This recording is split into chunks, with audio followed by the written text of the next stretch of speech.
Update आपको देंगे। खानेवाल मेहर ग्राम Shabir deputy editor Pakistan बागड़ सरगाना में निजी स्कूल की शानदार सालाना तकरीब तलबा ने खूब दाद समेटी। तफसीलात के मुताबिक बागड़ सरगाना में निजी तलीमी अदारे मरीन पब्लिक स्कूल बागड़ सरगाना में सालाना रिजल्ट व तकसीम इनामात की पुरवकार तकरीब मुनक्किद हुई, जिसमें इलाके भर की मरूफ सियासी समाजी शख्सियात, असातिज़ा, वालिदैन और तलबा की बड़ी तादाद ने शिरकत की।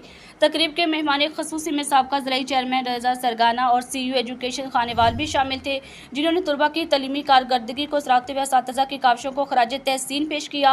अपने खिताब में उन्होंने कहा कि मियारी तलीम ही कौम की तरक्की की ज़ामिन है और निजी तलीमी अदारे इसी सिलसिला में अहम किरदार अदा कर रहे हैं। तकरीब के दौरान बच्चों ने मुख्तलिफ टैबलों, मिली नगमे, तकरीरें और दिगर फ़नून का शानदार मुज़ाहरा किया, जिसे हाज़रीन ने बेहद पसंद किया और खूब दाद दी। नुमाया कारकर्दगी दिखाने वाले तलबा में इनामात और असनाद भी तकसीम की गई। वालिदैन ने तकरीब के इनेकाद को सराहते हुए कहा कि इस तरह की सरगर्मियाँ बच्चों की सलाख्तियों को उजागर करने में अहम किरदार अदा करती हैं। आखिर में स्कूल इंतज़ामिया ने तमाम मेहमानों और वालिदैन और शुरका का शुक्रिया अदा किया और इस अज़म का इजहार किया कि मुस्तक़बिल में भी तलीमी मेयार को मज़ीद बेहतर बनाने के लिए कोशिशें जारी रखी जाए।